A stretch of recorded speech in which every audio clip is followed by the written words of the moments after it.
Paramashivoham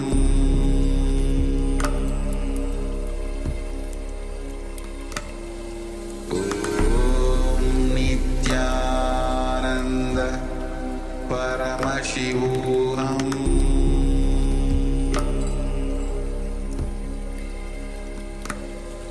Om Nityananda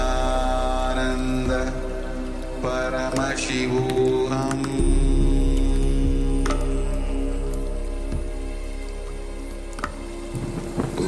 Om Nityananda Paramashivoham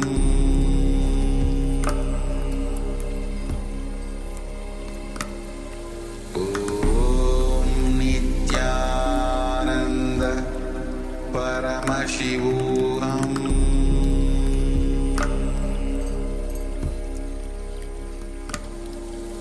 Om Nityananda Paramashivoham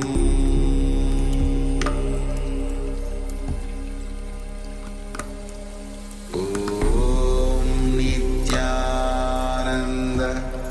Paramashivoham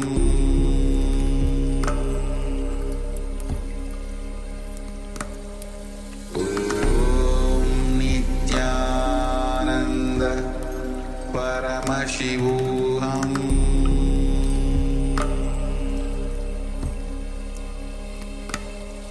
Om Nityananda Paramashivoham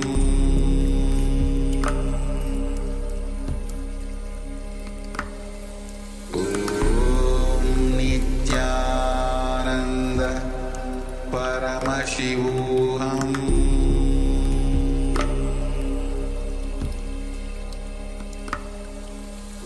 Om Nityananda Paramashivoham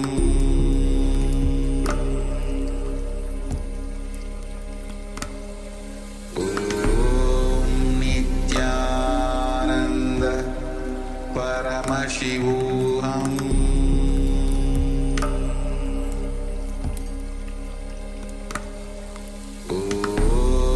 Nityananda Paramashivoham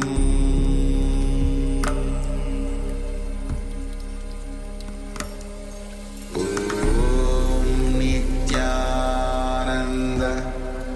Paramashivoham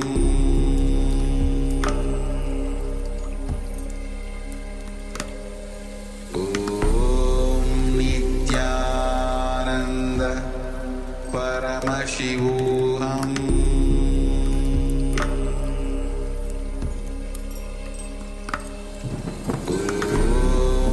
Nityananda Paramashivoham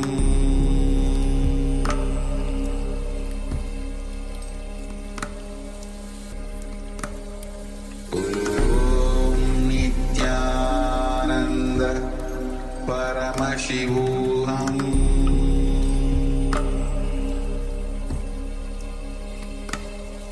Om Nityananda Paramashivoham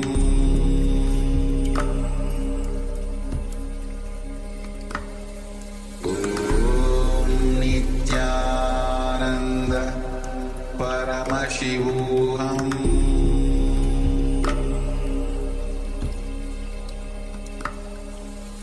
Om Nityananda Paramashivoham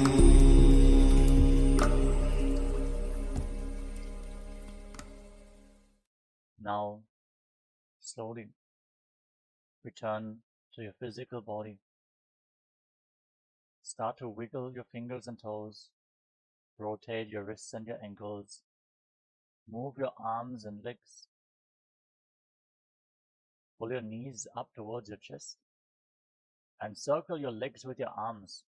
Squeeze your body into a ball and rock it from side to side.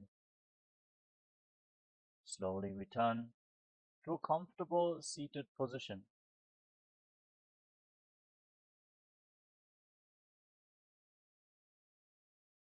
Congratulations, you completed the Pratama Vinyasa Krama, the first 108 asanas of Kailasas Nityananda Yoga.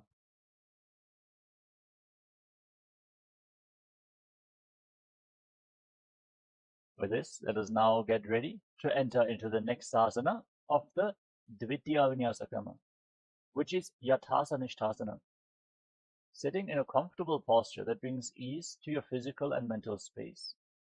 Any comfortable posture is fine. Place your hands on top of your knees in Bindu Mudra, with index fingers and thumbs together, palms facing up. Visualize Swamiji in your inner space and breathe in Samana Kumbhaka. Inhale into your navel region. Hold your breath.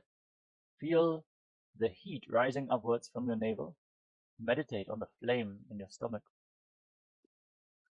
As you internally chant the Mahavakya, Om Nityananda Paramashivoham, for the remainder of this sequence. Yathasa-Nishthasana. Paryankam tat-samadhyatam yathasam yathastitihi. Samasana. Now, sit in a cross-legged position and place your hands on the knees in Bindu Mudra with index fingers and thumbs together. Visualize Swamiji in your inner space. As you inhale, as slowly as possible and as deeply as possible, and then exhale as slowly as possible and as deeply as possible, again and again in Samasana. Idanim garbhinam yogabhyaso yathalabho sukha prasavalabhaya prochate prapta nepati dandapadnavarad-vaja veerabhadra samanito asanani sada kuryat sudirghaire cha purakaihi. Suptasana. Now bring your left heel against your perineum and stack the right foot on top of the left foot.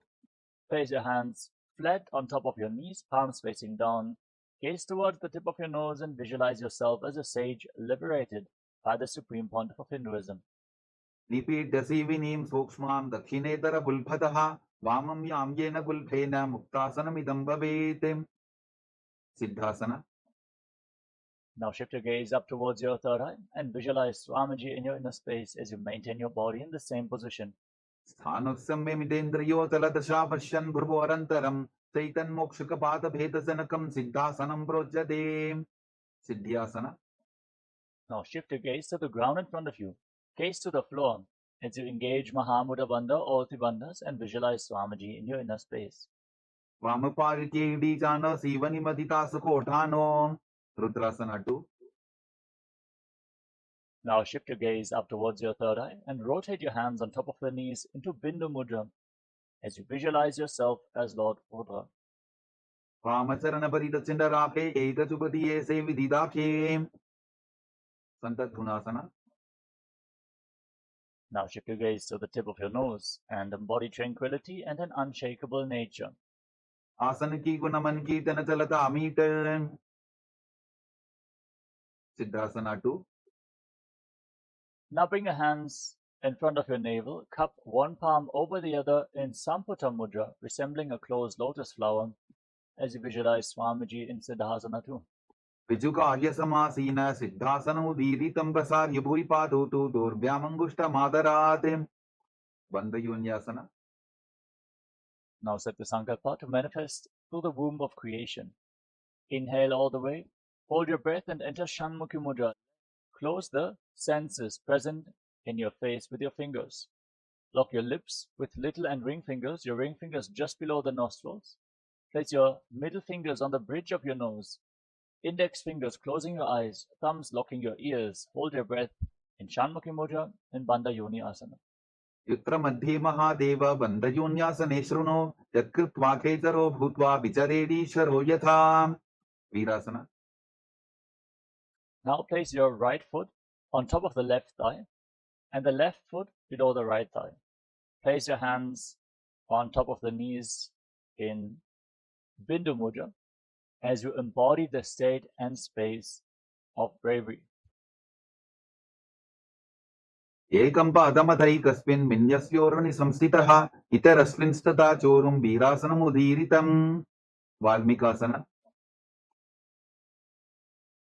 Now Maintain your body in the same position, but shift your gaze up towards your third eye and visualize sage Valmiki, the author of Ramayana.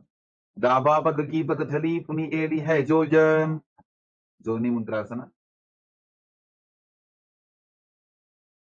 Now place your hands flat on your knees and gaze towards the tip of your nose. Visualize Yoni Mandala, the visual reflection of Devi Paramashiva Shakti herself. वाम पाद की पग दली चाही माहिली code योन्यासना. Shift your gaze towards your third eye. Maintain the same body posture. Hold the visualization of Yoni Mandala in Yonyasana. योन्यासनम पर्वतेना योगम योग फले. Now, join the soles of your feet together in front of your body. Interlock your fingers around your toes and pull your heels against your perineum. Push your knees to the mat. Pull your stomach in and up in Uddiyana Bandha. Gaze towards the tip of the nose and visualize yourself as Lord Veeravata. गुल्फौ च वृषणस्यादः सीवन्त्याः पार्श्वयोः क्षिपेत सवे वल्फं तथा सव्य दक्षगुल्फं तु दक्षिणे. अघोरासना. Now, maintain your legs in the same position. Shift your gaze up towards your third eye. Curl your tongue back and push it upwards in Kechari Mudra. Try to insert your tongue into the nasal tract and lead it all the way up towards your third eye.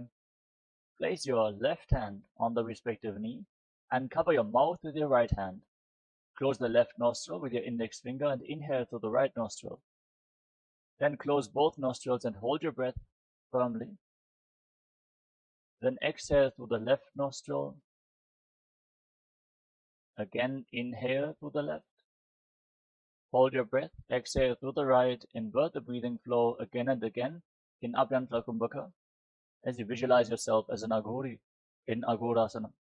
पूर्व को हो विश्रिका जोगी वाही विधि जोगी जैसोगी Kanheri पवासना. Now slightly extend your feet away from your body. Keep your toes together and heels apart as in Gvali Pavasana. Rest your elbows on your heels, your chin on your hands. Gaze to your nose. Exhale fully as you engage Uddiyana Bandha and hold your breath after the exhalation in Rechaka Kumbhaka again and again while visualizing yourself as a female elephant drinking water. ग्वाली पाव आसन कक्ष्यो है जैसे Yahoo मैदाने विदित से. परासना. Now scoop your hands below the feet and lift your feet off the ground. Interlock your fingers in Parasha Mudra. Gaze to your nose and visualize Swamiji in Parasana. ततोर्ध्वं रेतयेत् वायुं मृतनिश्वास संयुतं Gopi चंडासना. Now free your hands and interlock your fingers around the toes from above.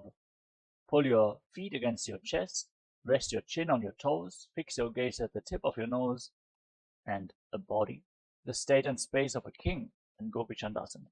पूरव विधिपका का अंगूठा कंटकू पराशेम. उदरासना.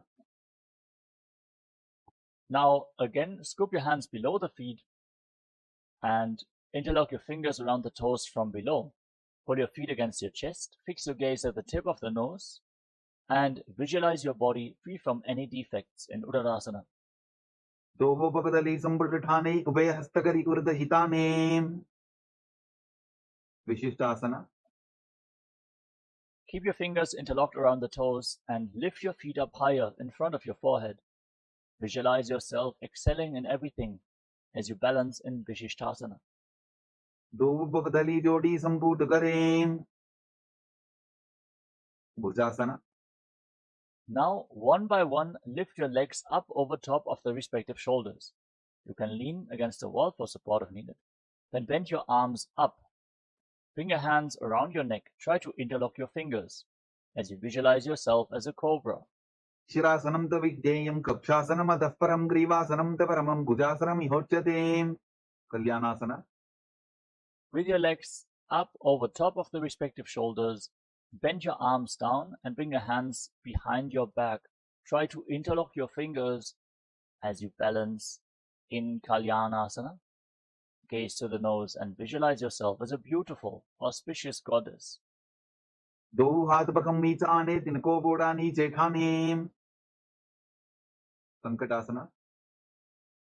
Relax. Now place the top of the left foot flat on the mat, sit on the left heel, and stack the right knee over top of the left. Place your hands on opposite knees and gaze forward in Vaishnavi Mudra. Without getting distracted by any external happenings, focus solely on your inner space. Witness any happenings within your inner space in Vaishnavi Mudra as you visualize yourself as an elegant swan, and breathe in Ujjayi Pranayama.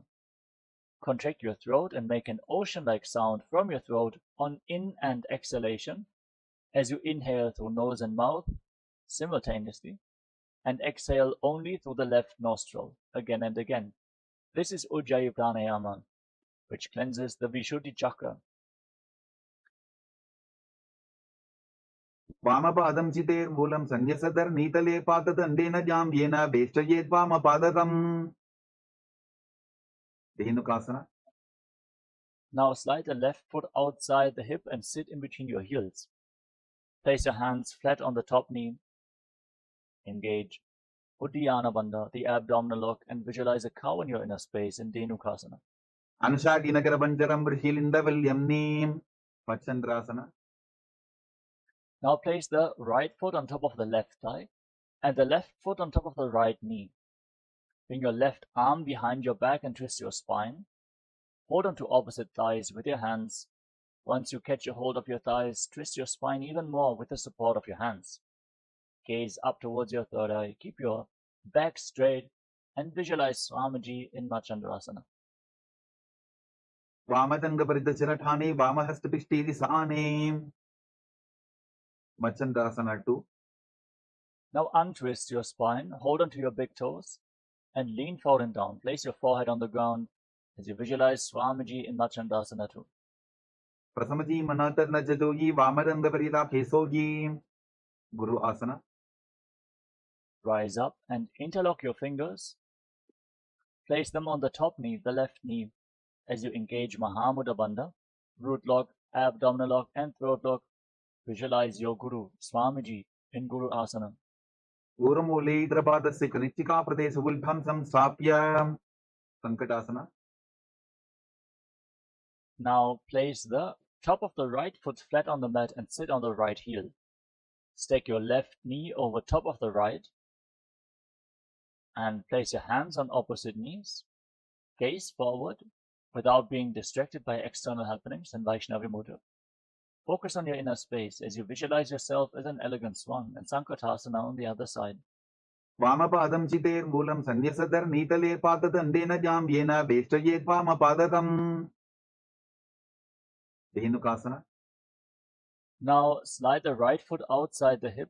Sit in between the heels with your hands on the top knee. Engage Uddiyana Bandha and visualize a cow. Anushaki Nagarabanjaram Brhilindavallyam Neem. Pachandrasana. Now move the left foot on top of the right thigh and place the right foot on top of the left knee. Then bring your right arm behind your back and twist your spine. Gaze up towards your third eye and visualize Swamiji in Machandrasana. Vamatangapariddhacharathane Vamahastapishthedi Sane. Machandrasana 2. Now untwist your spine. Hold onto your big toes in Prana Mudra and lean forward and down. Place your forehead on the ground. Visualize Swamiji in your inner space in Machandrasana 2. Prasamaji Manatarna Jadoji Vamarandhaparita Kesoji. Guru Asana. Now rise up. Interlock your fingers and place them on the right knee, the top knee. As you engage Mahamudra Bandha, all three bandhas, visualize Swamiji, your Guru, in Guru Asana. Uramule Idrapadasya Kanichika Pradesh Vulbham Samsapya. Pashvasana. Now place your feet flat on the ground in front of you, with your knees raised against your chest. Pull your knees close with both hands. Curl your tongue back and push it upwards in Kechari Mudra. Intensely stretch the frenum, the tongue band below the tongue, to bring your tongue further backwards. Gaze up towards your third eye and visualize Swamiji in your inner space. Padatale Bhumo Nidhagya Kanani Ursi Nidhagya Viparita Hasta Bhyavu Saita Dange Nibadhya. Bodhishokasana. Now hold on to opposite wrists and rest your chin on the knees. Fix your gaze at the tip of the nose and visualize yourself residing in an abode of bliss. Dovubardali bhuparidhare kormahli sekare. Kodakatasana. Now bring your hands below the knees and hold on to opposite elbows. Pull your legs against your chest. Gaze towards the tip of the nose. And visualize Swamiji in your inner space as you keep pushing the tongue backwards in Kechari Mudra, in Kurakatasana. दो हाथ पग बाहर लियावे घोड़ा नीचे ले ठहरावे सुमति आसना. Hold on to opposite elbows below your knees and cross the right ankle over top of the left. Keep your toes pointing upwards. Fix your gaze at the tip of your nose and visualize the great sage and Maharishi Sumati in Sumati Asana. मूलद्वारी धरती पर ठाने डाबा पग परितचविताने. Dandasana. Now extend your legs forward and straight. Interlock your fingers and raise your arms up with the wrists pointing outwards. Engage Mahamudra Bandha or Tribandhas. Gaze towards the tip of the nose and push your tongue back and upwards in Kechari Mudra. Raising the tongue in this way, centering the prana at the tip of your tongue, makes your body lighter than space itself. इदानीं गर्भिणीनां योगाभ्यासो यथा लघु सुखप्रसवला भाग्य प्रोच्यते प्राक्तनेपथीम्. Arambhasana. Now lean forward and down and hold on to your big toes in Prana Mudra with index and middle fingers. Inhale through one nostril and exhale through the other alternatingly in Nadi Shodhana. Cleanse Ida and Pingala Nadis, the two main nadis along your spinal cord. Balance the prana within your body as you visualize Swamiji in Arambhasana. दोहो पग मेरी वापसारी पका का अंगूठा पकड़ी लीला टकोड़ा लगावे. Vidokasana. Now slightly raise your knees and separate your feet. Scoop your hands below the shins. Lean forward and down. Hold on to the soles of your feet from the outside and bring your forehead on the mat in between your heels. Gaze up towards your third eye and visualize Swamiji in Vidokasana. प्रथम बेसीदो पाव पसारी को चपोर तको कुरडो डारे. Dalandhari Pavasana. Now rise up and join the heels together. Scoop your hands below the shins with the palms facing up. Then rest your chin on the heels. Gaze towards the tip of your nose and visualize Swamiji in your inner space. दो एड़ी मैली के टीचे हाथ पसारी. Urdhva Paschimottanasana. Now rise up, extend your legs out in front. Then lift one leg up behind your neck and lean forward and down. If you cannot bring the leg behind your neck, don't worry. You can lift it over your shoulder, pull it towards your chest, or even simply cross it over top of the opposite knee. Then lean forward and down and hold onto the front foot with both hands. Breathe in Pratyahara Pranayama. Meditate on the prana moving upwards through 9 points of the body revealed by Mahadeva, which are the soles of the feet, up to the regenerative organs, to the navel, the heart, the throat, the uvula, the center of the eyebrows, the top of the forehead, all the way to the Brahmaranda, the crown of your head. Visualize Swamiji in Urdhva Paschimottanasana. पश्चिमतानवत् संस्थितिं कृत्वा एकं पादं ग्रीवायां धृत्वा तिष्ठेत्. Anantasana. With your leg still behind your neck, lean backwards. Hold onto the foot with the opposite hand. Extend the opposite leg forward as you lay on your back. Gaze towards the tip of your nose and visualize you are infinite, endless, eternal, Ananta in Anantasana. उत्तानशयनी एकैकम्पायी ग्रीवायां विन्यस्य इतरहस्तेन पावाग्रं गृहीत्वा. Ankushasana. Now, holding onto the foot behind your head, roll onto the side. Gaze towards the tip of the nose and feel in complete control in Ankushasana. उत्तानशयित एकैकं पादं ग्रीवायां कुर्वन् इतरहस्तं कर्णमूले स्थापयेत्. Drishasana. Relax. You can remove the leg from behind your neck, lay on your back, and then pull your knees up against your chest and circle your legs with your arms and rock your body from side to side. Give a soft massage to the muscles in your back and relax your spine. Keep focusing on the upward movement of the prana from the soles of the feet all the way to the crown of your head in Pratyahara Pranayama as you visualize Swamiji in Ritushasana. उत्थानशयनं जानुनि हृदयेवष्टम्भां जङ्घासहित ऊरूनि करद्वये वद्वां सव्यापसव्यं लोडयेत् दृशासनं भवति. Urdhva-Paschimottanasana. Now rise up and lift the other leg up behind your neck. Lean forward and down and hold onto the front foot with both hands. Feel the prana moving from the soles of the feet to the crown of your head as you visualize Swamiji in Urdhva-Paschimottanasana on the other side. पश्चिमतानवत्संस्थितिं कृत्वा एकं पादं ग्रीवायां धृत्वा तिष्ठेत्. Anantasana. Now lean back with the leg behind your neck. Hold onto the foot with the opposite hand. Gaze towards the tip of the nose and visualize you are infinite, endless, eternal Ananta. उत्थानशयनी एकैकम्पायी ग्रीवायां विन्यस्य इतरहस्तेन पावाग्रं गृहीत्वा. Ankushasana. Now roll onto the side of the hand, holding onto the foot behind your head. Gaze to your nose and feel in complete control in Ankushasana. उत्थानशयित एकैकं पादं ग्रीवायां कुर्वन् इतरहस्तं कर्णमूले स्थापयेत्. Yoganidrasana.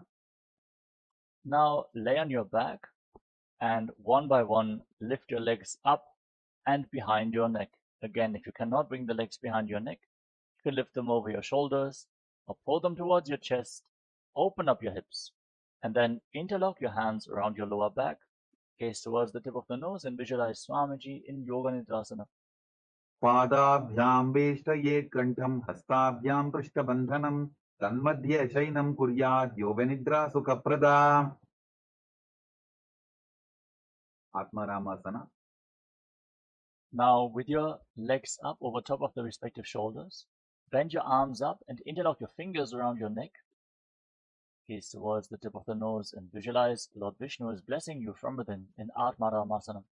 Atmarama asana padam sudhoso ve. Kochikasana. Now, relax, lay down on your back, extend your arms out to the side at shoulder level and pull your knees up towards your chest, with the soles of the feet facing up to the sky. Gaze up towards your third eye and visualize Swamiji in your inner space. Feel the prana moving from the soles of the feet through the 9 points to the crown of your head in Kochikasana. दो हाथ सीधा सा करें, तिनसो उभे सपा करें. जठर परिवृत्ति. From this position, now drop the left knee to the side, bend, and extend the right leg straight. Feel the prana moving upwards. Bend both knees to the left. Twist your spine. Visualize Swamiji in your inner space. Extend your legs to the left. Hold onto the toes. Rotate your head away from the feet. Twist your spine even more. Now bring your knees back up towards your chest and drop the right knee to the side. Extend the left leg straight. Repeat all the 3 steps on the other side. Bend both knees to the right. Now extend your legs to the side. Hold onto the toes. Rotate your head away from the feet. Jatara Parivritti 1, 2, and 3. परिवृत्ति कुक्षि भागे त्रिदाहि परिकीर्तितः बद्धपूर्णं सुप्तपूर्णं ऊर्ध्वपूर्णमथापि च. द्वन्द्वपीठासना. Now place your feet flat on the mat with the knees raised. Hold on to your ankles, then push your hips off the ground. Lock your throat and hold your breath for a long time in Mocha Kumbhaka. Push the prana into the Sushumna Nadi. Feel the prana heavy like liquid mercury being pushed into the Sushumna Nadi by the force of your breath. In Mocha Kumbhaka, gaze towards the tip of the nose and visualize yourself as sturdy as a bridge in Dviparapitam. प्रतिक्रियायुतं द्वन्द्वपीठ सर्वबलप्रदं गर्भिणीनां दुर्बलानां इति Karki जगादनून्. पर्यङ्कासना. Now bring your arms up over top of the respective shoulders. Place your palms flat on the ground with your fingers pointing towards your feet. And push your hands into the ground, lift your entire body up, and walk your hands and feet closer together to raise your hips even more. Breathe calmly through your nose in Sahaja Kumbhaka. Lead the prana along your spine as you visualize yourself as sturdy as stone furniture in Paryankasana. उत्तानशयनमस्ततलाभ्यां भूमिम् अष्टभ्यां पादतलाभ्यां भूमिम् धृत्वा Shodhanasana. Relax. Lay down on your back. Pull your knees up towards your chest. Place your hands on the respective shoulders. And then move your hips in a circular motion. Visualize yourself as a dog, playfully rolling around on your back in Shodhanasana. शववत् शरीरं संस्थाप्य जानुनी सम्मील्य नाभुवानि च हस्ताभ्यां कन्दरां बद्ध्वा भ्रामयेत् श्वोत्तनं भवति. विपरीतकरणी. As you lay on your back, extend your legs up and kick your hips off the ground. With your palms flat on the mat for support, point your toes up to the sky. And then move your legs in a circular motion. Visualize Swamiji in your inner space in Viparita Karani. भूतले सशिरोर्दत्त्वा फेनकेचरणद्वयं विपरीतकृतिश्चैषा सर्वतन्त्रेषु गोपिता. विपरीतकरणी तु. Now stop the movement of your legs, point the toes to the sky and visualize Swamiji in your inner space. Karni विपरीताख्या सर्वाधिव्याधिनाशिनी नित्यमभ्यासयुक्तस्य जाडराब्धिविवर्धनी. लाङ्गलासना. Now drop your feet down over top of your head. Touch the toes to the ground and interlock your hands behind your back as you visualize yourself as a plow in Langalasana. नरकासने स्थित्वा नासिकाप्रदेशे भूमौ पादपृष्ठे स्थाप्य हस्तद्वयं सम्मील्य लम्बीकुर्यात् ग्रीवाप्रदेशेन भूमिं कर्षयेत् लाङ्गलासनं भवति. श्वैतपश्चिमतानासना. Now hold on to your feet over top of your head and visualize Paramashiva in your inner space. Internally chant the Mahavakya. Om Nityananda Paramashivoham. In one of the 84 asanas revealed directly by Lord Paramashiva himself, Shaita Paschimottanasana.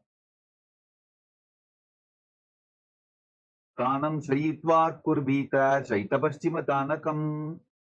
सुप्तकोणासना. Holding onto the feet over top of your head. Separate your legs wide apart. Keep your toes on the ground, your hips above the shoulder level for balance as you visualize Swamiji in Supta Konasana.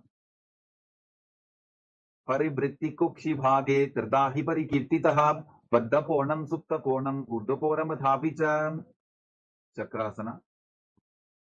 Join your feet back together. Hold onto your ankles and then roll onto your back, keeping your arms and legs straight. Visualize yourself as a wheel, a chakra, in Chakrasana. शवासनस्तद्वो पादो कुर्यान्मस्तकतः परो युक्रेण ततः शीघ्रमेतत् सर्वस्य साधनम्. सुप्तप्रसरितपादाङ्गुष्ठासना. As you lay on your back, extend your legs up vertically and then hold onto your big toes in Prana Mudra. Keep your arms and legs straight and then separate your legs wide apart. Visualize Swamiji in your inner space and breathe in Ujjayi Pranayama. Make an ocean-like sound from your throat on the in and exhalation in Supta Prasarita Parangushtasana. उत्तानपादं क्रौञ्चं च मरीचिम्बीडभद्रकं नटराजन्द्रिकोणं च सुप्ताङ्गुष्ठप्रसारणे. सुप्तपादाङ्गुष्ठासना. Now join your feet back together over top of your body. Hold onto the big toes. Keep your arms and legs straight and visualize Swamiji in your inner space. उत्तानपादं क्रौञ्चं च मरीचिम्बीडभद्रकं नटराजन्द्रिकोणं च सुप्ताङ्गुष्ठप्रसारणे. मत्स्यासना.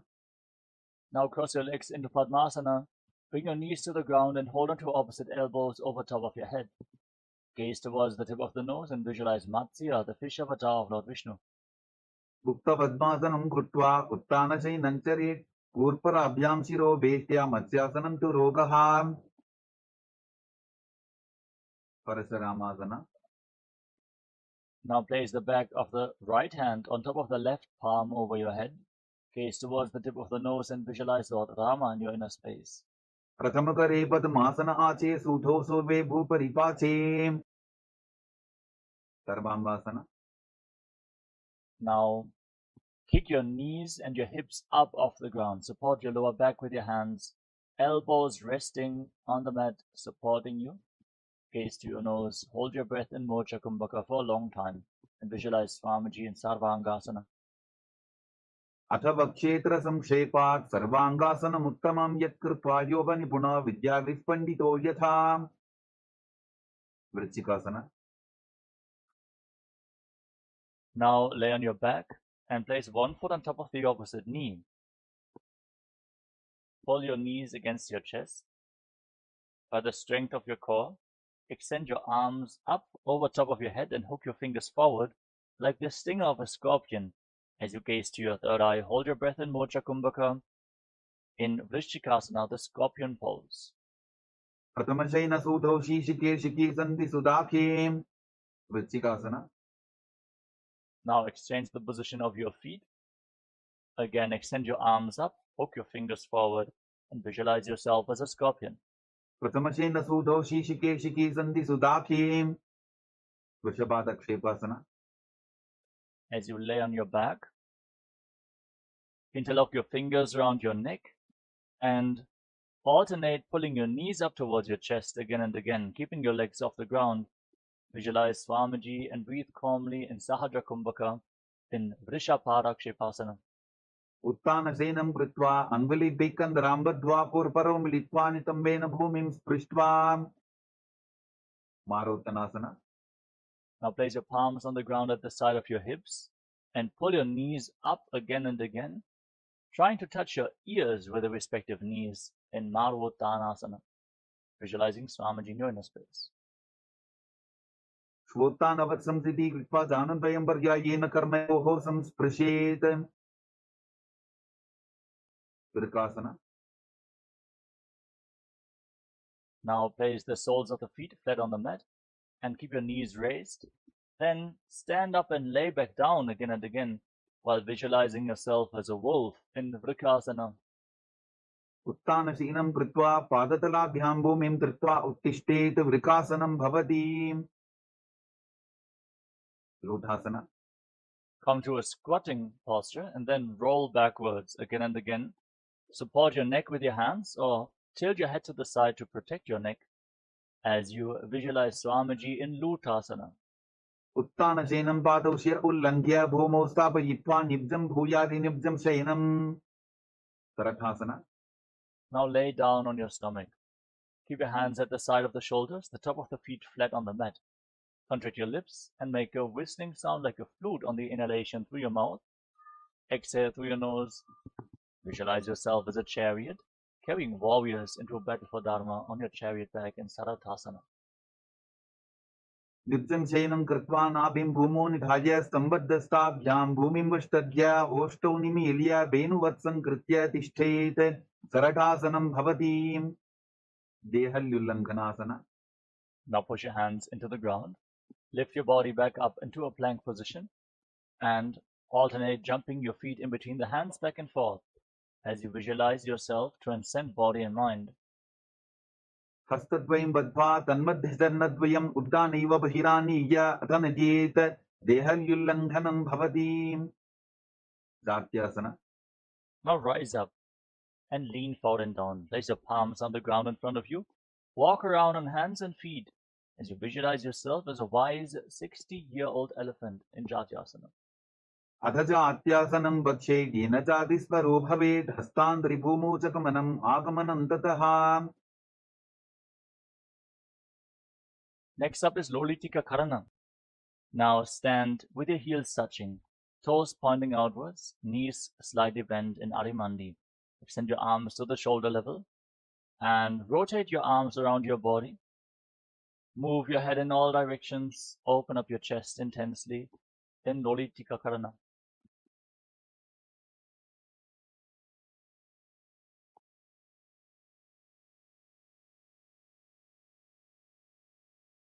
Sarpasana. Now, tie your legs with a rope if you have a rope available. Heels together. Stand straight. Elbows close to your waist. Hands on your thighs. Stand erect on the mat like a rod. As you visualize, your Kundalini Devi is rising and curling upwards around your body like a serpent in Sarpasana. अथ सर्पासनं वक्षे वायुपानाय केवलं शरीरं दण्डवत्तिष्ठेत् रज्जुबन्धस्तु पादयोः वायवी कुण्डली देवी कुण्डलाकारमङ्गुले उष्ट्रसाधनासना. Now lean forward and down. Catch your big toes from the front. Hold on to the toes from the front with your hands and fists. And walk around on the mat, visualizing yourself as a camel. उष्टिकनिष्ठिकाप्रदेशेन भूमो निधाय उपरिपादतले संस्थाप्य उष्ट्रवत् उष्ट्रसाधनं भवति. अश्वासना. Now from the same position, hold on to the toes from the side with your hands and fists. Walk around on the mat like a horse in Ashvasana. उष्टिकनिष्ठिकाप्रदेशेन भूमो निधाय उपरिपादतले संस्थाप्य अश्ववत् शरीरं चलनीयम् अश्वासनं भवति. कपोतनितकासना. Now stand on the mat with your heels touching and the toes pointing outwards. Interlock your hands behind your back in Padasha Mudra and pull your hands down towards your calves. Lean back. Breathe deeply through your nose. Lead the prana along your spine. Try to relax into this back bend as you visualize yourself as a soaring bird diving in rapid speed in Kapota Nitakasana. पादतले भूमो निधाय पृष्ठिभागेन हस्तौ जङ्घापर्यन्तं नीत्वा कपोतनितकं भवति. Next up is the Talapushpa Putam Karana. Stand in Arimandi and join your hands in Namaskara Mudra in front of your heart center. Bow down to one side, raise the respective heel. Open up your palms on both sides again and again. Visualize yourself holding flowers and offering them to Paramashiva.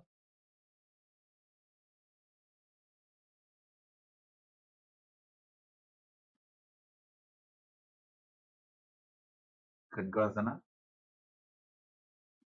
As you stand on the mat, gaze to your nose and visualize yourself as a rhinoceros. Then lay down on your stomach, jump your feet back up towards your hands and stand with your hands slightly extended away from the body in Namaskara Mudra, resembling the horn of the rhinoceros. लुचसरतमासनं कृत्वा पादतलाभ्यां भूमिं पष्टभ्य उत्तिष्ठेत् खड्गासनं भवति. उत्थानोत्थानम्. Now hold on to weights if you want to intensify this asana. Then sit down and stand back up or squat down as low as possible again and again. Gaze to your nose and visualize Swamiji in your inner space. पुनः पुनः उत्थातव्यम् असितव्यम् इति उत्थानोत्थानं भवति. मुसलासना. Now raise your arms up over top of your head and jump repeatedly while visualizing yourself as a mace. सरलं स्थित्वा ऊर्ध्वं बाहु नयेत् वारं वारम् उड्डानं कृत्वा नयेत् कुशलासनं भवति. विच्छेचकासना. Now hold on to one foot with both hands, pull it up towards your chest, sit down and stand back up on the opposite leg, alternating on both sides. Gaze to the tip of the nose and visualize Swamiji in your inner space. एकैकं पादतलं कुक्षु निधाय तिष्ठेत् उत्शीर्षकं भवति. Now keep the toes of the right foot pointing outwards and slightly bend the right knee. Lift the left knee up towards your chest and circle the raised leg with the left arm, the hand in a fist, and keep the right hand on the inner thigh in Parshva Janu Karana.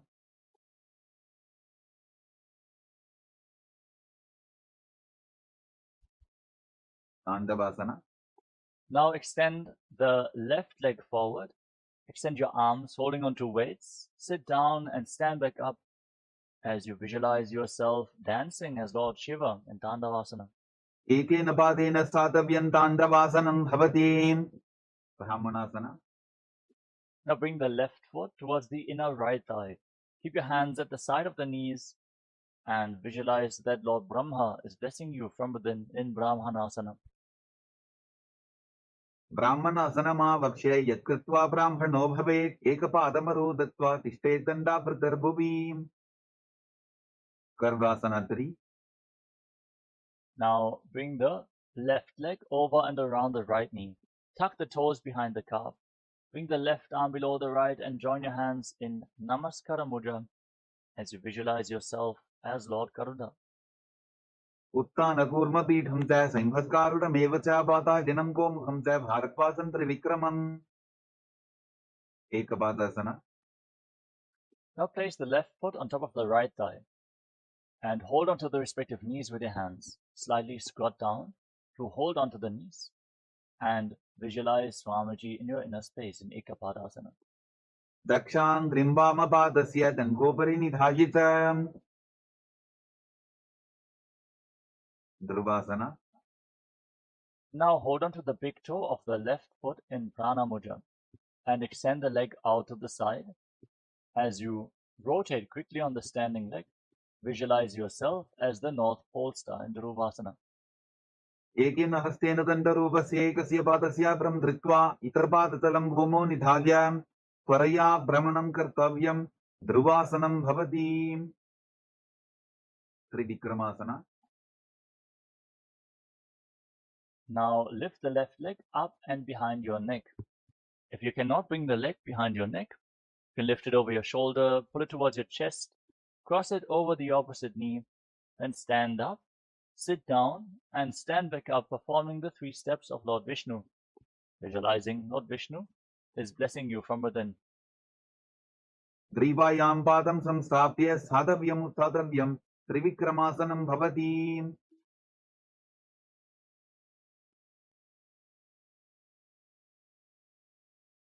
Next up is Parshvadranukarana on the other side.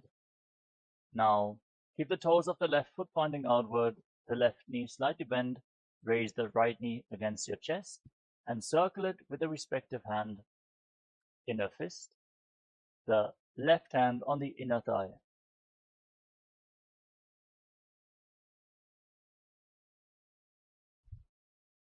ताण्डवासना. Now, extend your right leg and your arms forward. Hold onto weights to intensify this asana. Sit down and stand back up on one leg, visualizing yourself fiercely dancing as Lord Shiva in Dandavasana. एकेन पादेन स्थातव्यं ताण्डवासनं भवति. ब्राह्मणासना. Now bring the right foot towards the inner left thigh. Keep your hands at the side of the knees and visualize Lord Brahma is blessing you in Brahmanasana.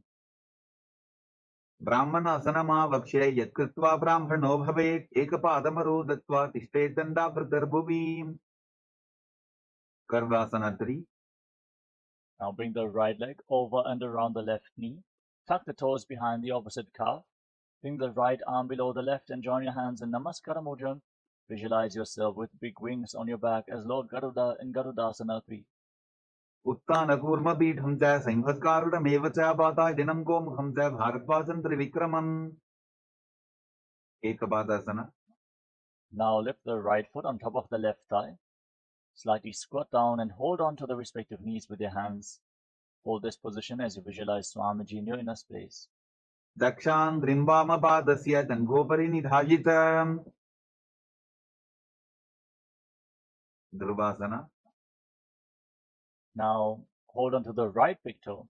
Extend the leg out to the side and visualize yourself as the North Pole star as you start rotating quickly on the standing leg in Dhruvasana. एकेन हस्तेन दण्डरूपस्य एकस्य पादस्याग्रं धृत्वा इतरपादतलं भूमौ निधाय त्वरया भ्रमणं कर्तव्यं. ध्रुवासनं भवति. त्रिविक्रमासना. Now lift the right leg up behind your neck. Stand tall, sit down, stand back up. You can use the support of some solid furniture as you sit down and stand back up, visualizing Lord Vishnu is blessing you from within. Drivayam padam samstapya sadhavyam uttadavyam trivikramasanam bhavati.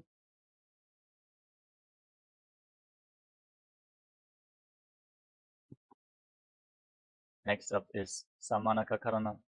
Stand with your heels touching, toes pointing outwards, hands slightly extended away from your body, fingers pointing one by one. Breathe calmly and relax in this natural posture as you get ready for the final 100 asanas of this sequence. Starting off with Gorak Anjali Asana. Now separate your feet and squat down. Bring your arms from the outside in between the legs. Interlock your fingers. Touch your hands against your navel in Parashamudra. Visualize the great sage Goraknatha, the founder of the Nata Yoga Hindu Sampradaya, who also introduced using weights as part of the asana practice. Breathe in Jiva Chala Kumbhaka. Inhale fully and hold your breath. Move the retained prana throughout your body by the force of your will alone, upwards, downwards, through your limbs, arms and legs, freely just by the force of your will. Master the movement of the prana within your body as you enter Gorak Anjali Asana. Gorak Anjali Asana. Pratham hi wo hoye bahuri nichopaniho. Kanchasana. With your feet separate, interlock your hands behind your back in Parashamudra in the squatting position. Visualize Swamiji in Kanchi Asana. Urumadhyat hasto niveshya nitamam kirtva padatalabhyam bhumim ashtadhyam. Breathwork. Bring your feet together, your heels close to your body. Interlock your hands around your lower back. Squat down all the way and gaze towards your navel as you visualize Bhagavan Kala Bhairava, the Lord of Time in Bhairasana. Dobu bhakti talya ki mahili ko aur milai bana banyu kar mod vaise. Varahasana. Now keep your heels together, separate your toes, and squat down all the way. Join your palms behind your head with the fingers pointing downwards in Anjali Mudra. Keep your elbows raised like the tusks of a boar as you gaze towards the tip of the nose and visualize yourself as a boar, one of the 10 incarnations of Mahavishnu in Varahasana. Paksali ki mahili kori milai bana banyu kar vaise.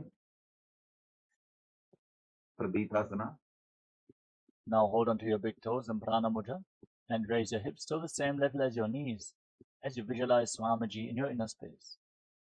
Pashintvoya sammilya stitva nitamam dana pradesha aniya tishte tripithasanam bhavati. Bakasana. Now place your palms on the ground in front of you. Bring your knees onto your arms towards your armpits. Raise your hips, lift your feet off the ground. Visualize yourself as a crow in Bakasana.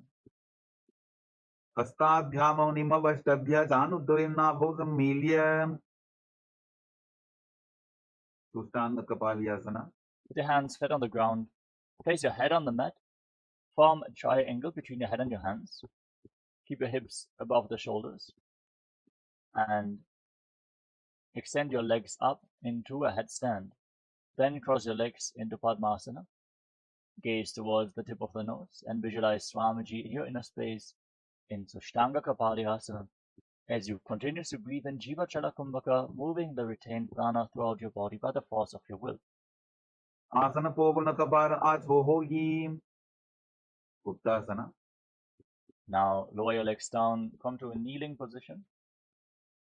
With the top of the feet flat on the mat, sit in between your heels.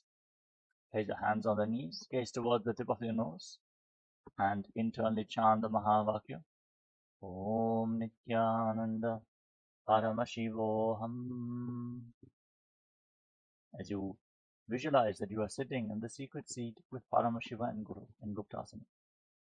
Jano gorantare pado kritva pado ta gopajete. Vrikshasana 2. Now place your hands on the ground in front of you.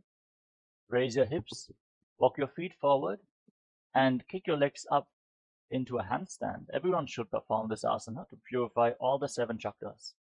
As you visualize yourself as a tree with deep roots growing into the ground in Vrikshasana 2. सप्तचक्रक्षालनाय वृक्षासनविशेषकाञ्चननेन्द्रियदादाढ्य कोनभेदान् समभ्यसेत् शिबुआसना. From the handstand, bring your hands and feet closer together if you can. Gaze towards your third eye and visualize Tejas. Shining light is flowing towards your third eye, rejuvenating your body, bringing divine radiance to your being. दोगोपचोटी Mahi कुल्भमिलाये मत्स्यासना 2. Now, with your hands flat on the ground, shoulder width apart, step your feet back into a plank position. Then lower your chest down to the mat and push yourself back up again and again while visualizing yourself as a fish. नित्यं शयनं कुरुपरोपाशभावाय मूर्तप्रत्यहस्ततलाभ्यां भूमिं वष्टभ्य वारं वारमुद्दानं कुर्यात् मत्स्यासनं भवति. सर्पासना 2. Now lay down on your stomach and keep your hands on your hips.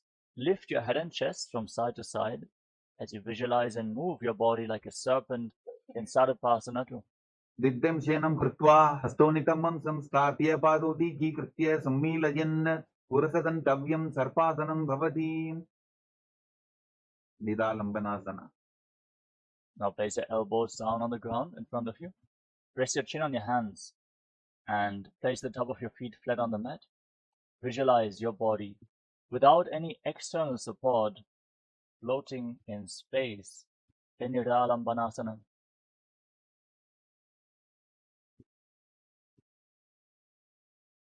कराभ्यां भङ्गसं कृत्वा तिष्ठेत् कुर्परयासुदी मुखमुन्नमनुच्चायी निरालम्बनमासनं निरालम्बनयोगी स्यान् निरालम्बनमासनं निरालम्बनता ध्यानं निरालम्बनमासनं. सत्रासना. Now place your palms on the ground in front of you. Bend your knees, raise your feet, then straighten your arms, bring your upper back and feet close together. Try to touch your feet against your upper back as you visualize yourself as an umbrella protecting your guru from the sun rays. अर्ध्यासनौ स्थित्वा हस्तदलाभ्यां भूमिमष्टभ्य उन्नजात् सत्रासनं भवति. वज्रासना. Now come to a kneeling position. Sit on your heels with the top of the feet flat on the mat. Extend your arms out in front. Place your palms and your forehead down on the ground. Gaze towards the tip of the nose as you visualize yourself as Vajra, the weapon of Indra, symbolizing your indestructibility in Vajrasana. इदानीं गर्भिणीनां योगाभ्यासो यथा लघु सुतप्रसवलाभाय प्रोच्यते प्राक्तनेपथि दण्डबद्धभरद्वाजय वीरभद्रसमानितो आसनानि सदा पुर्या सुदीर्घैरेतपूरपैः. मेषासना. Now, with your hands on the ground, raise your hips up high. Straighten your legs and alternate striking the ground with your hands as you visualize yourself as powerful as a ram. गुदासन संस्थितो एकैकं बाहुं भूमौ तालयेत् वेषासनं भवति. अजासना. With your hands on the ground, kick your legs up into a handstand and lower your face down towards the mat as you visualize yourself as unborn, existing for all eternity. गुदासन संस्थितो पादत्रयमन्तरालेकृत्य मस्तकेन भूमिं स्पृशेत्. धनन्तरासना. Now come to a kneeling position. Sit on your heels, hold on to your big toes with your hands and pull your feet up towards your perineum. Then place your hands on the respective knees, gaze towards the tip of the nose, visualize Swamiji in your inner space and breathe calmly in Ujjayi Pranayama, making an ocean-like sound from your throat in Dhanantarasana. पूर्व विधि परिहाताब्दी काकसी चोभना शरामोड़ी पताकी अंगुली अग्रिमेढ़ लगावे. अंगमोत्तनम. Now interlock your fingers in front. Move your arms up, down, left, right, in all directions. Give massage to various different joints and muscles of your body. Visualize Swamiji as you interlock your hands behind your back and repeat the movement behind your back as well in the Angamottanam. हस्तयोः अङ्गुलीर्बद्ध्वा हस्तयोर्मध्यात् सर्वङ्गं निष्कासयित्वा तिष्ठेत् अङ्गमोत्तनं भवति. Dvandvasanas were. Now sit in between your heels with the toes pointing outwards, with your knees and thighs on the ground. Place your hands on the respective knees, gaze forward, as you visualize yourself as Lord Garuda flying Lord Vishnu and Lakshmi on his back in Garudasana 4. जङ्गोरुभ्यान्दनां पीड्य स्थिरकायोद्विजानुना जानु परिकरद्वन्द्वा गरुडासनमुच्यते. आनन्दमन्दिरासना. Now join the toes together behind your back. Separate your knees wide apart. Hold onto your ankles and then sit down on the ground in front of your heels with the front of your buttocks on the mat. Shift your gaze up towards your third eye and visualize yourself residing in the blissful space of a temple, Ananda Mandirasana. अथ वक्ष्ये वीरनाथ आनन्दमन्दिरासनं जित्कृत्वा अमरो धीरो भवत्येवेह साधकः. Mandukasana 2. Now cross your ankles and sit on raised heels. Bring your hands underneath your knees with the palms facing up as you pull your stomach in and up in Uddiyana Bandha. Press your tongue up flat against the palate of your mouth in Mandukya Mudra and visualize yourself as a frog. पृष्ठं संपीड्यपुल्भाभ्यां दान्वन्द्ये सबलयाकृतिः हस्तौ पादतले क्षिप्तो मण्डूकं पाददोषऋत्. नरसिंहासना. Now tuck your toes and sit on raised heels. Separate your knees and place your palms on the ground in front of you, thumbs touching, with the base of the hands touching your toes. Gaze towards the tip of the nose and visualize yourself as Lord Narasimha, the Lion Man avatar of Lord Vishnu, as you exhale forcefully through your mouth again and again in Narasimhasana. द्रोभुभणापानि वै वैसे AD मेलर्बुदानि वैसे समशरीरनी काट हरावे NASA अग्रदृष्टिकोल्यावे. विशर्कासना. With your toes tucked, sitting on raised heels. Cover your mouth with your hands, bring your thumbs underneath the teeth, and lock your lips. Inhale through the right nostril, and exhale through your mouth again and again. As you gaze to your nose, visualize yourself as Goddess Durga victorious over all your fears in Vishrakasana. दोबूपकांति एडी जवजी गोड़ा फनो वानपनि होई. Vakanasana. Now place the top of the feet flat on the mat. Join the soles of your feet with the toes pointing backwards. Bring your hands towards your armpits and imitate as if you are a monkey scratching itself as you gaze up towards your third eye and visualize yourself as a playful monkey in Makadasana. दोबूपकदरी समुट आने तिनिकी विष्टि भूमि परिधाने मूलद्वार एद्यां परियावे मूढ़ा हाथ ऊंचाट हरावे. Vajrasangarasana. Now tuck your toes, join the soles of the feet together, and raise your knees off the ground as you bring them wide apart. Hold on to opposite elbows behind your back, gaze towards the tip of the nose, and embody diamond-like strength for you and your Sangha, your spiritual community, in Vajrasangarasana. प्रथमप्रणापानि वै वैसे डोबो एरिउदानि वैसे गोड़ा उबा Rafe धीर आडे वाय पसारे धीर. खंजनासना. Now drop your knees to the ground, slightly separate. Cross your feet and sit on the raised heel. Place your palms on the ground at the side of your body and gaze towards the tip of the nose. Engage Uddiyana Bandha, the abdominal log, and visualize perfect health beyond any and all physical or mental ailments in Kanjanasana. खंजनासनमा वक्षे यत्कृत्वा सुस्थिरो भवेत् पृष्ठे पादद्वयं बद्ध्वा हस्तो भूमौ प्रधारयेत्. Kurmasana.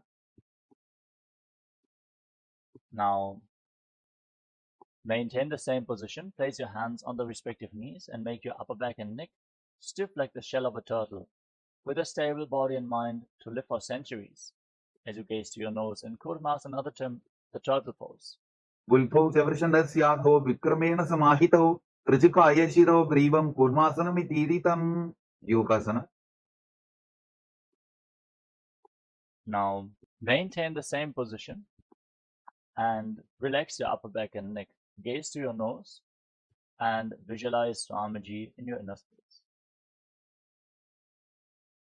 Udam diyemyavalbhabhyam vikramena samahitah yogasanam bhavedeta ditiyovavido viduhu. Vidovasana. Now stand on your knees and cross your feet behind your back. Bring your toes near opposite knees. Hold onto your calves, palms facing back, fingers in between thighs and calves, and the thumbs outside your legs. Lift your head and gaze towards your third eye as you visualize a space of eternal oneness, Advaita, with your Guru Swamiji in Vijogasana. Goda vamo bohoji goda arara khetoji dachipad ki pani rahave thano vamo goda rigilyave. Ustrasana 2. Now place the top of your feet flat on the mat. Stand on your knees. Then lean backwards, hold onto your heels, push your hips forward, tilt your head back, and visualize yourself as a camel. Intensely bend your back in Ustrasana 2. Merudandagranthidadya sandhimadai shupumar kapoto ustrasana bhyasa gurjanmita hitasana. Ditiyasana. Now join the feet together, sit on your heels, hold onto the soles of the feet and lean back. Place your elbows and the back of your head on the ground as you gaze towards the tip of the nose and visualize yourself as a lotus blooming. Dobu edi sambudadare sole mooladvari dharidhare phana bani upar hoye vaise bahuri pishti dishikare do aise. Viradasana. Now lay down on your back in between your feet and rise back up again and again. Use the support of your hands if needed as you gaze to your nose and visualize the healing and liberation of all causal subtle forms of your body in Vidathasana. Chanda prishti bhumani dadya changodaryoho urnisam stapya trishtivam samvaram varam sprashit. Kapotasana.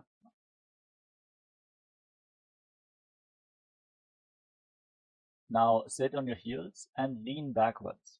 Bring your arms up over top of the respective shoulders.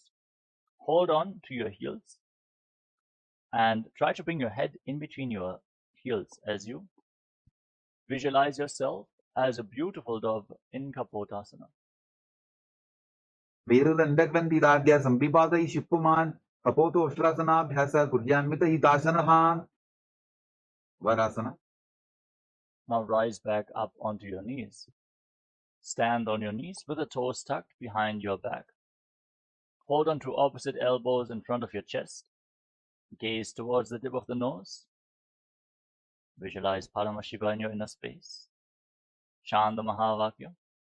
Om Nityananda Paramashivoham. For this is the boon-fulfilling posture, Parasana. Receive your boon from Paramashiva. Januni bhumo samstapya hastabhyam bahu parasparam dhritva satam tishtet varasanam bhavati. Varahasana 2. Now, keep your toes tucked, sit on raised heels, then place your forearms on the ground, place your head on the mat and support it with your hands. Visualize yourself as Varaha, the boar avatar of Lord Vishnu in Varahasana 2. Suryan chandram vedanani asanani mikachyante purparo bhumo stapayitva janubhyam avnimam ishtadya hastomastake samstapya pashin mitambe samstapya tishtet varahasanam bhavati. Dasana. Now, with your forearms on the ground, elbows shoulder width apart, interlock your fingers and get ready for another inverted posture. Place your head on the ground, support it with your hands, raise your hips up high, and then raise your legs up straight into a headstand. Gaze towards the tip of the nose and breathe calmly in Sahaja Kumbhaka as you visualize yourself as a lob tree in Mundasana. अथो मंदासनं वक्षे सर्वेषां प्राणिनां सुखं ऊर्ध्वम् आर्गेपते दत्त्वा धारयेन्मारुतं सिद्धिः. Andhasana. Gently lower your legs down. Come to a kneeling position. Top of the feet flat on the mat. Sit on your heels, then separate your knees. Hold on to your head as you lean forward and down and bring your head in between the knees, elbows outside the legs. Inhale through your nostrils and exhale through your mouth as you gaze to your nose and visualize Swamiji in Andhasana. Pratamavagdali smartaharabe, Koramahili ube midabe, Anapani ukara hoy baise, Dobu eri udani baise, Viparita Chalamasana. Now lay down on your stomach and extend your arms out in front. Lift your arms, your chest, and your legs off the ground and hold while visualizing yourself as a locust in Viparita Shalabhasana. Shalabhasana be dascha natabherunda namake, Vendabherunda saite Shirshatandasanam tatha. Kapalasana. Now place your hands on the ground next to your hips. Place your forehead on the ground and lift your legs off the ground without raising your chest off the mat. Visualize yourself as a skull representing the mind with purified thoughts and the strong will to attain enlightenment in Kapalasana, the skull pose. Kapalam homau nidhaya urdhvam padau nayetem Kapalasanam bhavati.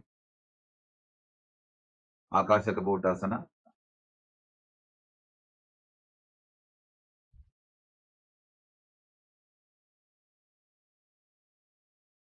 Now from the same position, kick your legs up over top of your body. Bend your back intensely and try to place your feet on the mat in front of you. You can walk up a wall and try to bend your back more and more as you visualize yourself as a free and open dove in Akashakapotasana. Ustrasane stitva charno bhumeru chapyamastokopari nitva prishta pradeshana bhumo stapayet Akashakapotam bhavati. Shatavasana. Now from a kneeling position, lean forward. Place your forearms on the ground, your navel onto your knees, as you visualize yourself as a sparrow in Chatakasana. Purvarapadiyanto hastodha dharamoltabhya januni nabhusam kunjya. Vrishikasana 2. Now with your forearms on the ground, raise your hips, straighten your legs, lean forward and kick your legs up over top of your body. Bend your knees and try to touch the back of your head with your feet as you visualize yourself as a scorpion in Vrishikasana 2. Vicheva puchapratimangri parshni dhritva sashirse sibbukam vidharyako yitreti santishtati sadakastvam vishavaham vrischika sanyamasana. Purushasana. Lower your legs down, come to a kneeling position. Sit on the right heel with the top of the foot flat and the left foot outside the hip, toes pointing to the side. Place your hands on the ground and forcefully inhale through your nose. Hold your breath for a short while and then again exhale slowly through the nose in Antarangaka Kumbhaka as you gaze forward without focusing on any external happenings in Vaishnavi mudra and visualize yourself as a bull in the Vrishasana. Yamvipulpepada bhule vamabhavya padetaram Viparitam sprishet bhumim vrishasaramidam bhavet. Lolasana.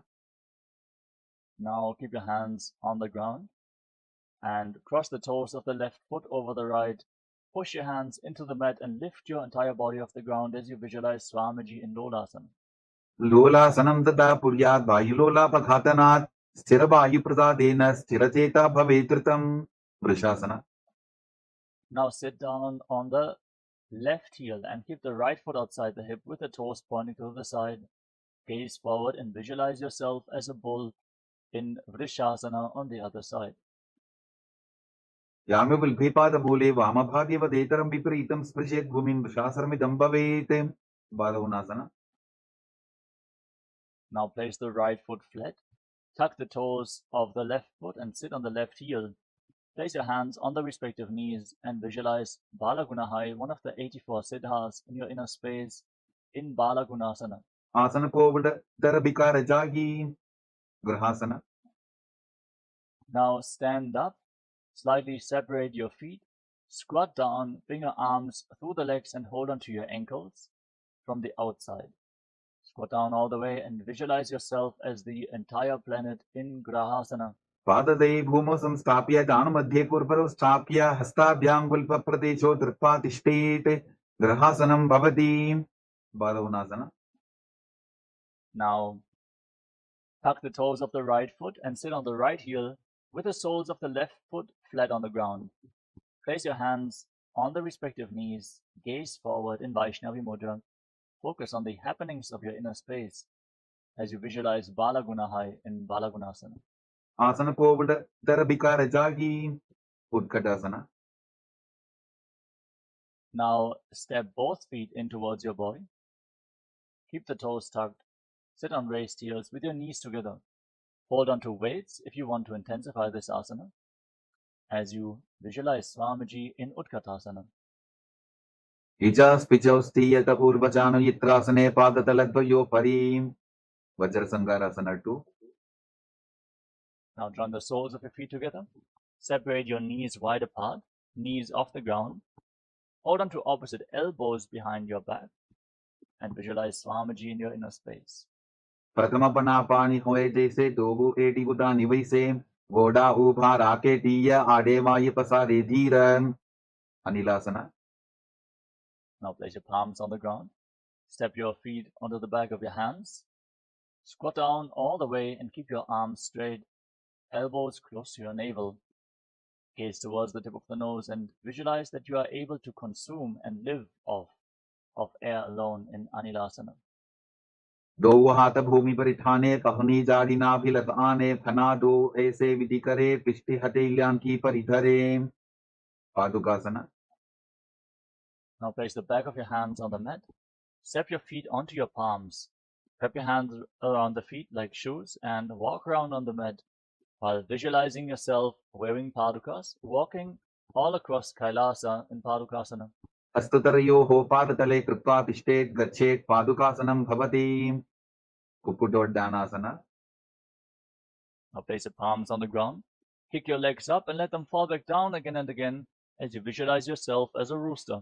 हस्ततले भूमौ कृत्वा पादतले च ऊर्ध्वमुड्डानं कृत्वा भूमौ पतेत्. विपरीतनृत्यासना. From a handstand, dance around on two hands. Breathe calmly through your nose in Sahaja Kumbhaka and feel yourself become free of all inhibitions. हस्ततलाभ्यां भूमिं वष्टभ्य ऊर्ध्वपादाग्रे कुर्वन् हस्ततलाभ्यां नर्तनं कर्तव्यं विपरीतनृत्यं भवति. कुञ्जरासना. Relax. Stand tall with your feet separate, then lean forward and down. Place one palm on the mat and the other hand on the respective ear. अथ वक्ष्ये महादेव कुञ्जरासनमुत्तमं करे नैकेन पादाभ्यां भूमौ तिष्ठे चिरकरः. कुञ्जरासना. Now place the other hand on the ground, opposite hand on the respective ear, and visualize Swamiji in your inner space. अथ वक्ष्ये महादेव कुञ्जरासनमुत्तमं करे नैकेन पादाभ्यां भूमौ तिष्ठे चिरकरः. कदम्बासना. Now join your feet together and squat down with your heels close to your body. Hold on to your ankles with your hands. Lift your buttocks and your toes off the mat and balance on your heels as you visualize yourself as a Kadamba tree, a pious tree that promotes a long life in Kadambasana.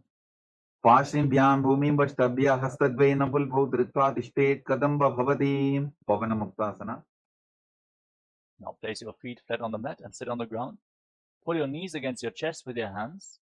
Breathe against your thighs. Open up your back. Expand your chest. Breathe deeply. Massage your internal organs with your breath as you visualize any excess vata being balanced within your body or released from your system in Bhavana Muktasana. द्वयोस्तु पादयोः पाणिं लाघ्वा सुस्वनितम्बगे जानन् वक्षसि सादर्भभ्रतीकरवन्दनैः. सकोरासना. Now lift one leg up behind your neck and extend the opposite leg forward. Keep your hands at the side of your body and push your hands into the ground. Gaze up towards your third eye as you lift your entire body off the mat and visualize yourself as a powerful source of energy. पूर्वतानं तदस्पादपीठं भद्रासनं तथा सकोरक्रौन्तशलभभुजङ्गमपि वृश्चिकं. Dhanurasana 2. Now hold on to the respective big toes in Prana Mudra. Keep the right leg extended and lift the left foot up towards your ear. Pull the foot back as if you're pulling a bowstring, as you visualize your body as a bow in Dhanurasana 2. पादाङ्गुष्टौ तु पाणिभ्यां गृहीत्वा श्रवणावधि अष्टावक्रasana. Now lift the left leg over top of the respective shoulder.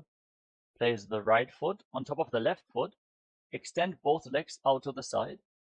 Lean forward and lift your body off the ground, balancing on your arms, as you visualize yourself as a flying crane in Ashtavakrasana.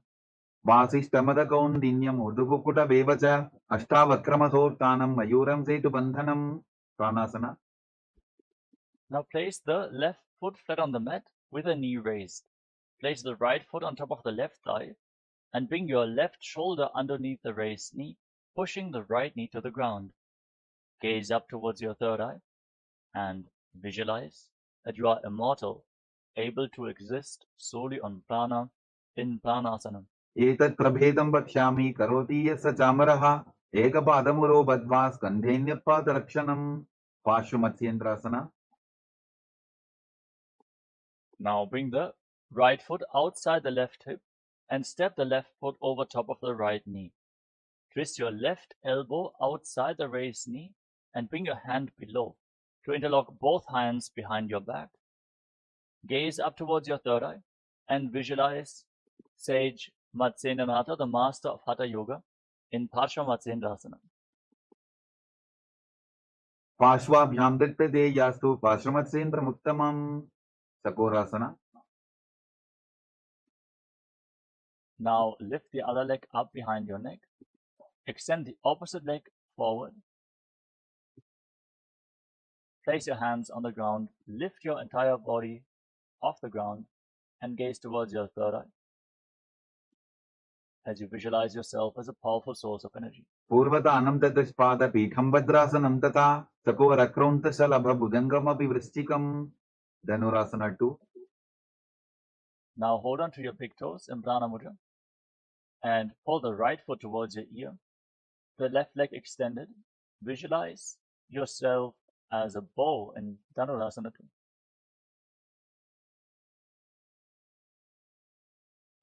पादाङ्गुष्टौ तु पाणिभ्यां गृहीत्वा श्रवणावधि अष्टावक्रasana. Now lift the right leg over top of the respective shoulder and place the left foot on top of the right foot.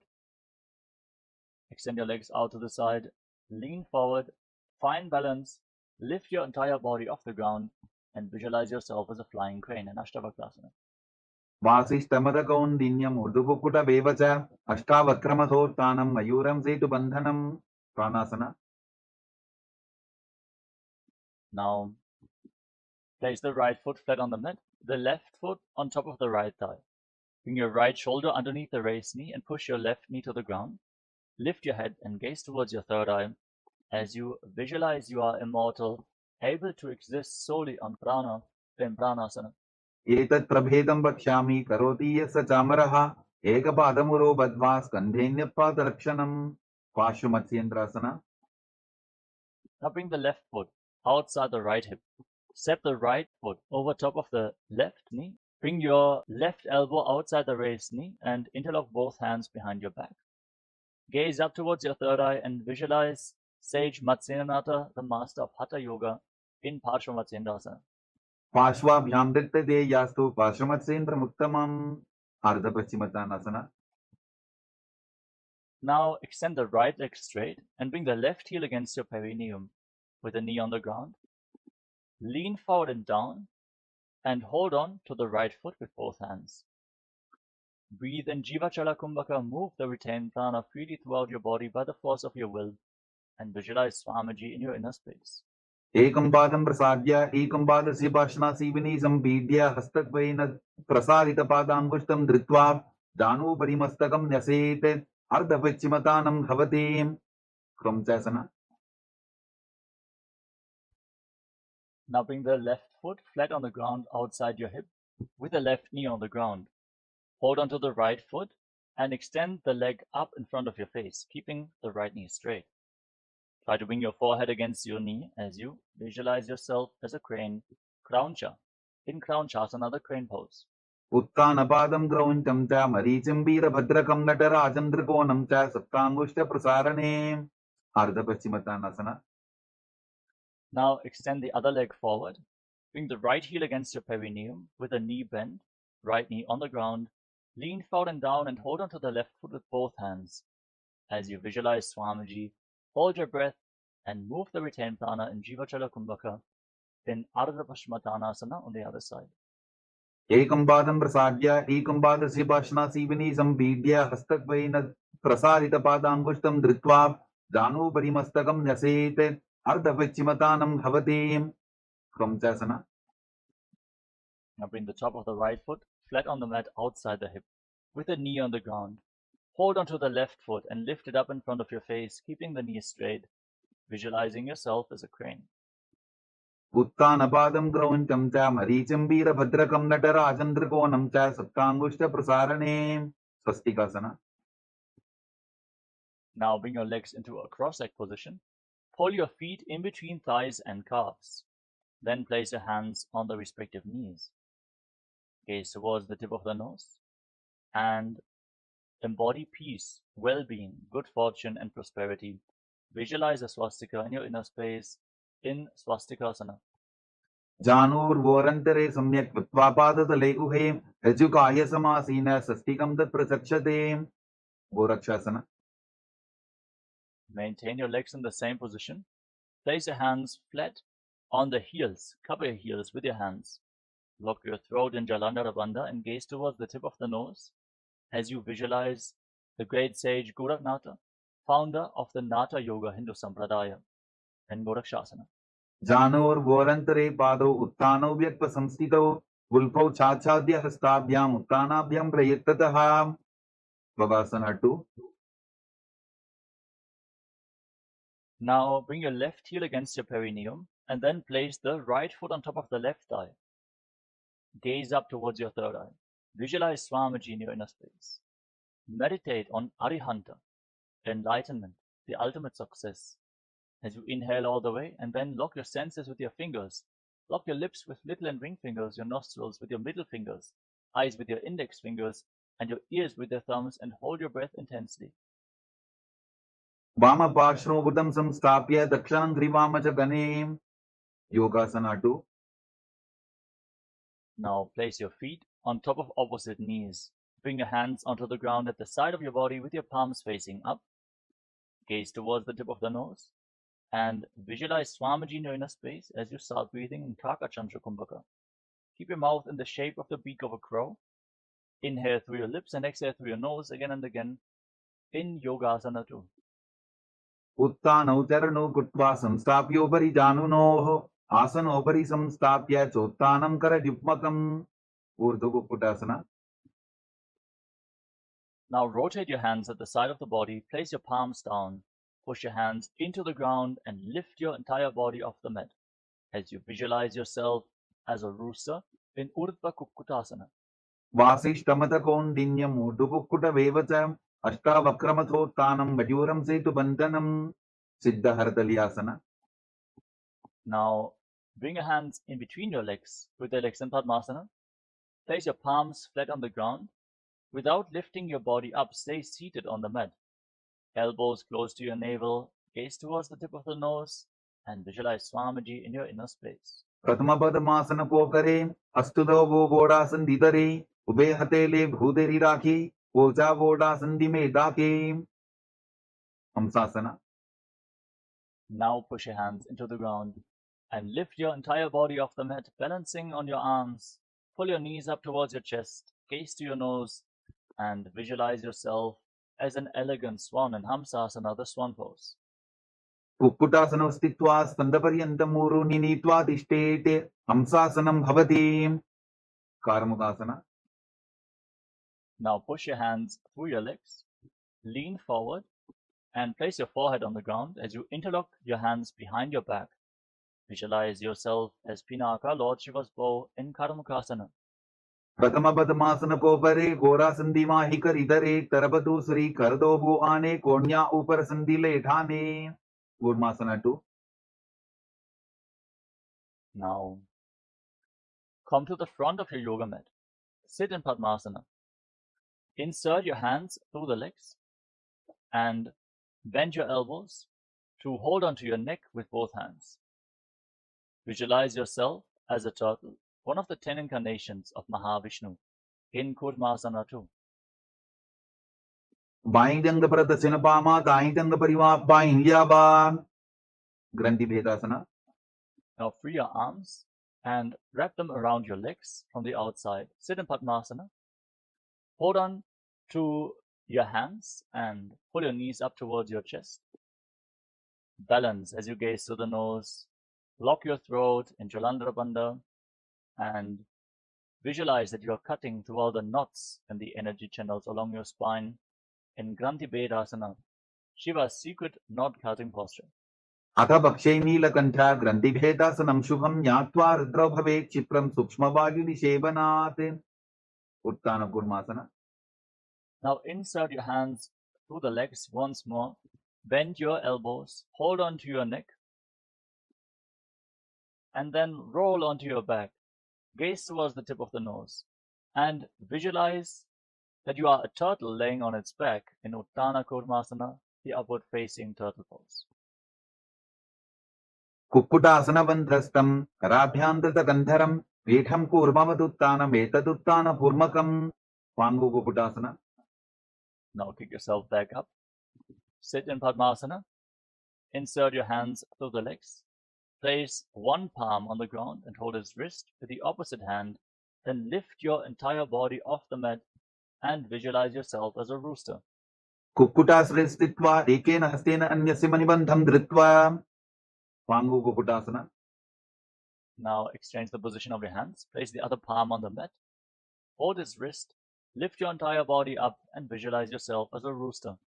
कुक्कुटासने स्थित्वा एकेन हस्तेन अन्यस्य मणिबन्धं धृत्वा वृद्धासना. Now sit in Padmasana. Place your elbows on your toes. Interlock your fingers in Padasha Mudra. Rest your chin on your hands. Press your thumbs against your throat and visualize that you have gone beyond all greed and covetous. जानोर्घोरन्तरे पादौ उत्तानौ व्यक्तसंस्थितौ उल्फौ छाछाद्य हस्ताभ्याम् उत्तानाभ्यां प्रयत्ततः. Padmasana 3. Rise up.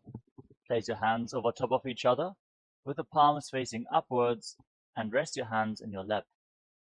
Sit in a meditative space, gaze to your nose and engage Mahamudra Bandha, root lock, abdominal lock and throat lock as you visualize Swamiji in Padmasana 3.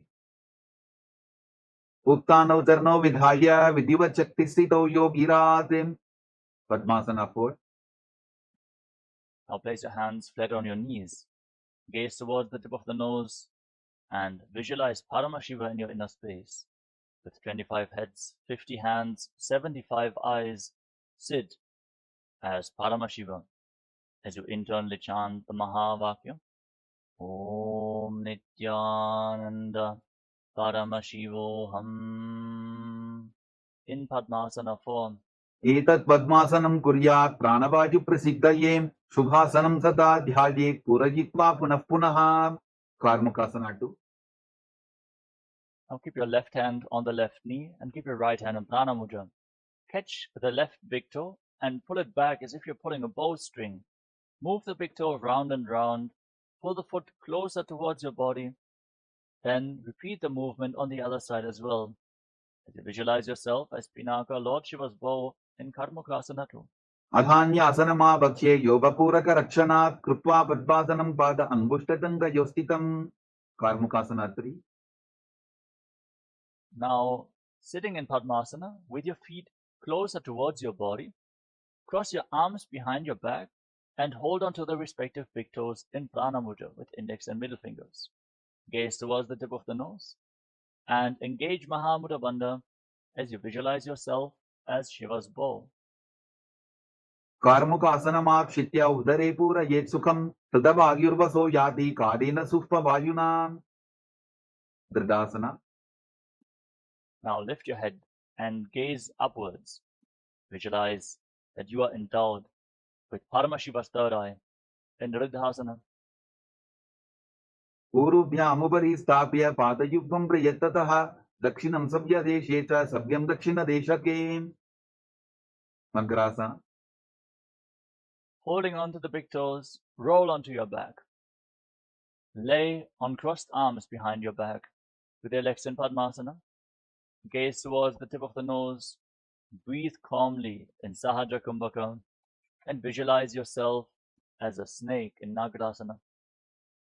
प्रथम पद्मासन कोठाने दोहु हाथ पाछाने आने पाद अंगूठा पकड़े आनी सोबई कहुन्या पुल्या पानी Kandukasana. Now free your arms and legs. Pull your knees up towards your chest and circle your legs with your arms. Interlock your fingers around the legs in Padashu Mudra. Bring your chin to your knees and squeeze your body into a ball in Kandukasana. वेत्रासने स्थित्वा हस्तपादान् निष्कुष्य ऊर्ध्वं दजेत पृष्ठवंशेन भूमिं पोतयेत कन्दुकासनं भवति ऊर्ध्वकोणासनं. Now place your feet flat on the mat. Keep your knees raised. Interlock your fingers around your neck. Gaze towards the tip of your nose and breathe calmly through the nose in Sahadra Kumbhaka as you visualize Swamiji in Urdhva Bhavanasana. प्रथमे सूतो सैनकरावेन गोडा उभा राशि मिलावेन पुल्कमा हिला अंगुष्ठतोगी करे एक समेल रसोजी मरकट पीठासना. Now bring your hands underneath your heels with the palms facing upwards. Push your hips off the ground. Inhale. Lock your throat. Hold your breath intensely in Mocha Kumbhaka for a long time as you visualize yourself as a powerful alpha ape in Marakata Pītāsana. उत्तानशयनं पादतले उत्तानहस्तयोः स्थापयेत उत्तानशिखिपीठकासना. Now bring your hands towards your lower back. Raise your hips up high. Rest your elbows on the ground for support as you extend your legs. Bear your entire body weight on your elbows. Fix your gaze at the tip of the nose and visualize Swamiji in Uttana Shikhipītakasana. जङ्घोरुबलहीनश्चेत् उत्तानशिखिपीठकम् अप्रमत्तः प्रकुर्वीत भुक्तेः प्राग्विजितेन्द्रियः नरकासना. Now kick your legs up. Point your toes to the sky. Place your palms on the mat for support and visualize yourself blissfully traversing through Naraka Loka, hell, unscathed in Narakasana. ग्रीवाकण्ठेन भूमिं विष्टम्भा पादाप्रद्वयमूर्धमुत्रयेत् करपासनं भवति तिर्यन्नौकासना. Now bring your hands towards your lower back. Straighten your entire body. Angle your legs over top of the center of gravity.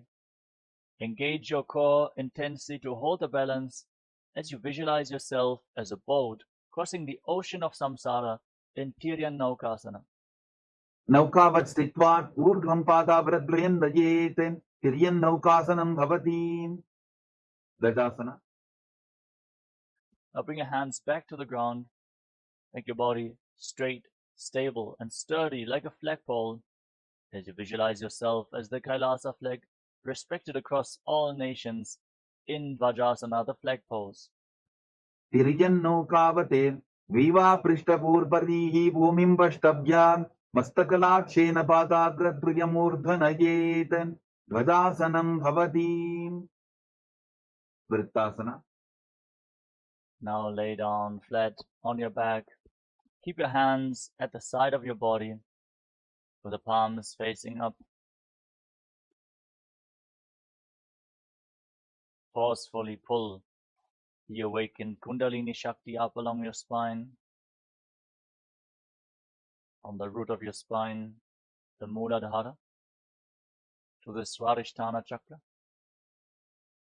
Manipuraka Chakra, Anahata Chakra, to the Vishuddhi Chakra, Anya Chakra, the center of your eyebrows, all the way to the Sahasrara Chakra, the crown of your head. Feel the energy pulsing upwards as you lay completely still without any internal or external movements. Visualize your body is dead and Swamiji is liberating you as you internally chant the Mahavakya. Om Nityananda Paramashivoham in Vritasana.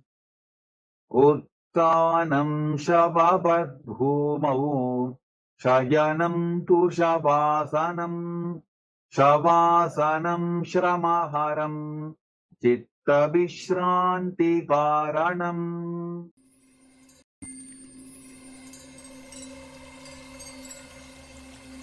I welcome you all with my love and respects. Let you all open all your three eyes. Om Nityananda Paramashivoham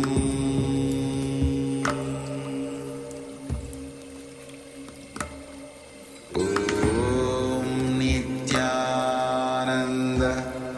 Paramashivoham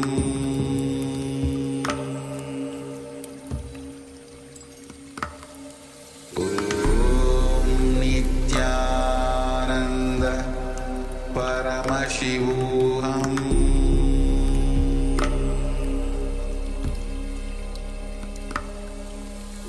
Om Nityananda Paramashivoham Om Nityananda Paramashivoham Paramashivoham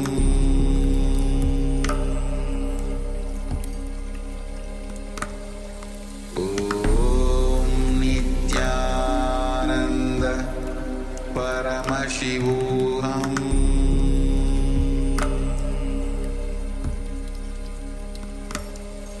Om Nityananda Paramashivoham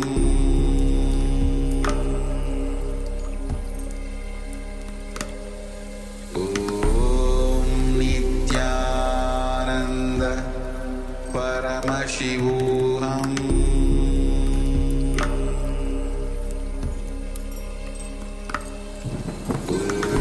Om Nityananda Paramashivoham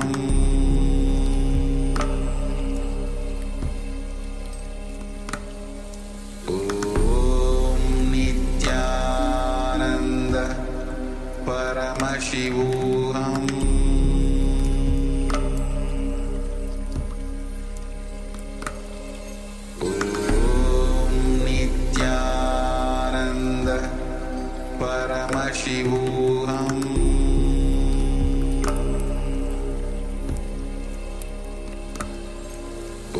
Om Nityananda Paramashivoham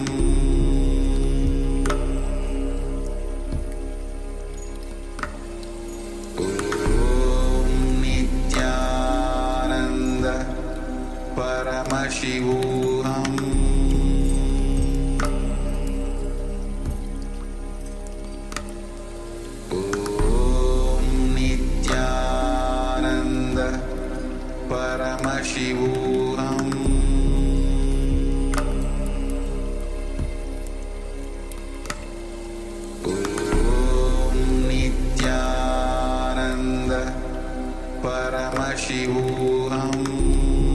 Paramashivoham Om Nityananda Paramashivoham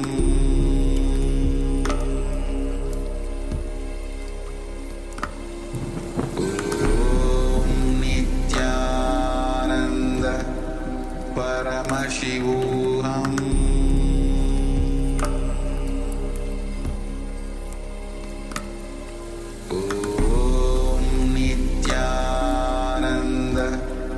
Paramashivoham